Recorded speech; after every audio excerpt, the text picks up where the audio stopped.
Zombie games suck. What, Tyler? You're a zombie survival channel. Why are you saying zombie games suck? Because they do. Obviously, this doesn't satisfy you and you want details as to why I feel this way. So just to name a few, they're either obvious cash grabs, stayed in alpha for years with barely any progress, overly complicated the mechanics and menus, completely miss the zombie apocalypse atmosphere, have stupid systems in place that aren't needed, or just not original in the slightest. We're going to be going into detail about each of these things, but first, what made me want to make this video? Well, the people that inspired me to make this video are the same people that sponsored this video, which is Best Fiends Forever. Best Fiends Forever is a clicker adventure game where you beat down slugs that are taking over the world and rescue the old gang that are imprisoned in crates. It's a new game in the Best Fiends trilogy with the same characters and storyline, but with a different way of playing. Each one of your fiends have special abilities, like this dude slaps stupidly fast, this dude makes it rain those coins, this dude shoots down fireballs, this dude summons a cloud that shoots lightning bolts, and this dude drops a freaking nuke. What kind of bugs are these? Jesus. And the more you level them up, the more damage they do, and the quicker you get through levels. There, like, watch. Usually, I'm not into games like this, but this is one of those addictive clicker-based games where you slap, collect, and level up pretty much everything in the game while trying to get as far and fast as you can. I think it's a pretty fun game, but I want to know what you guys think. So go here or the link down below to download it. It's also free, by the way, and let me know what you guys think. Best Fiends Forever. It's so addicting! Anyway, back to what I was originally talking about. Why did my sponsor get me inspired to make a video like this? So after I was fooling around with the game, I started looking at zombie games and started noticing that they're all similar and all of them have the same flaws. Because you see, there's a ton of zombie games out there, and while I'll enjoy some of them and think they're pretty fun, I'm left thinking this game could be so much better if it had blank and blank, or if it did this instead of that. Until I got to the point where I was like, screw it, we're making a rant video. So without further ado, let's get into why zombie games suck. You guys know what I'm talking about. Some TV show becomes a hit and household name, and next thing you know, they're trying to get into the gaming market. Cough, The Walking Dead Survival Instinct. Graphics are bad, level design sucks, gameplay mechanics are just cringy, overall story is just terrible. And this isn't just my opinion, this is pretty much every reviewer's opinion of that game. It's why it's scored so lowly. Not only does it give the zombie market a bad name, but it just shows how easily people will fork up their money for a zombie game. It's just bad practice, so stop doing it.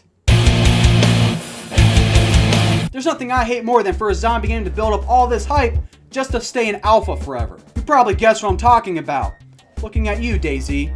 An open world map where you scavenge to stay alive, fight off zombies, and have a humongous world map. Sounds awesome! Except the game is still in alpha after 3 years. Still buggy as all hell, the world looks bland and empty, and not even zombie apocalypse empty like no one has ever lived there empty. I feel like a game should only be able to stay in alpha for so long before it gets taken down. Kind of like, if you don't finish it, you can't sell it, kind of thing. Come on Steam, get on it already. When I have to look up tutorials on YouTube on how the crafting and inventory system works, you done screwed up. Yeah, I eventually got it figured out, but this is honestly the best you can do. Also, if you plan on making your PC game playable on the consoles, how about you don't make it a PC-based menu and inventory system? I don't know, it's just common sense. If you're making a zombie survival game, or just any zombie game for that fact, make it look like it's actually a zombie apocalypse. How come every house I go into makes it look like no one's ever lived there before? Like, I get that in a zombie apocalypse, pretty much everything is going to be scavenged. But that doesn't mean that everything all of a sudden goes missing. That doesn't mean that all the garbage in the street's going to be picked up. That doesn't mean there won't be random dead bodies laying everywhere. A game that actually did a great job on this was Dying Light, or basically what Dead Island was trying to be. The world actually looks like people used to live there and has the atmosphere of an apocalypse. How about you guys take an example from those zombie game titles? Don't worry though, because they're about to be chewed out here in a second too. You know what makes no sense? When I have a wrench in my hand, find the exact same wrench, but can't use it because my character's a level 7, and that's a level 8 wrench. Literally the same wrench, but I'm just not a high enough level to use it. But I get why it's in there, because it's a balancing feature. But you know what makes more sense? Keeping all the wrenches the same level, but allow me to level up my blunt weapon skill. Another pointless feature is zombies that level up when your character levels up. Yet again, another feature meant to balance the game and to keep it difficult, but literally makes the point of leveling up pointless. If the zombies are just going to level up with me, why am I even bothering to level up? That makes 0 sense.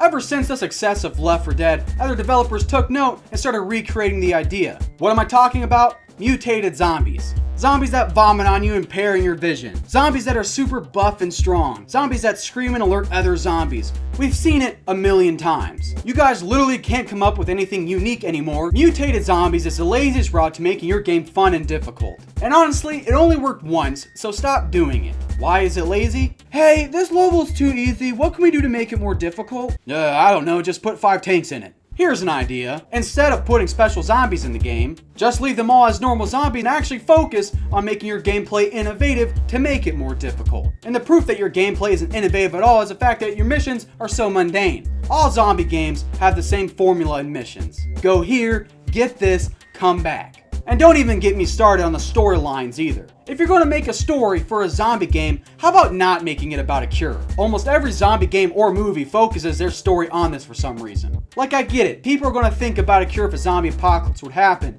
but it's been done 1,000 times. Focus on something new. Thinking of something original is literally just thinking of something else. Just make a story that's not about a cure. Boom, original idea. If you plan on making a zombie game and it's either just a cash grab, has no plan on ever being finished, uses an overly complex inventory menu or gameplay mechanics, has pointless gameplay features or leveling systems, lacks a zombie apocalypse atmosphere, no original story or game design, then throw it away and start over because your game sucks. And it's really unfortunate because the demographic of people that want to play zombie survival games is huge, but rarely touched. And when it is touched, it's horribly made and just a bunch of lazy effort. And you know, I kind of wish I went to college for game design and development. Because I know if I knew how to make a game, I could actually make a decent zombie apocalypse survival game. I know everyone says that and thinks they can make a better game. But what better than the person that makes zombie survival guide videos on YouTube to make a zombie apocalypse survival game? It just does this. It just goes together perfectly. So if you guys want to know what this perfect zombie apocalypse survival game would be, let me know down in the comments with the hashtag #PerfectZombieGame. I got a really awesome idea in my head and I want to know how to make games, or at least get the money to fund the gaming development. So unless I hit the lottery or have a successful Kickstarter campaign, it's probably not going to happen. The most I can do is just put it out there and hope someone makes it. Anyway though, these have been my thoughts. My name is Tyler, and I'll see you next time. Like, I just don't get it. Like, all these zombie games have great points about them, and then obviously terrible things about them. So why hasn't someone just like found all the great points about each of these zombie games, mashed them together, and just made an awesome zombie game? It's not rocket science. But here we are, playing a zombie game that has great features in category A. This game has great features in category B. This game has great features in category C. And we aren't taking A, B, and C and putting them together. Activision, Bethesda, Ubisoft, Valve. Why aren't you guys like getting on this? Like, people want it, so make it. I don't know. I'm ranting about this because it's just irritating. I gotta stop. I gotta stop.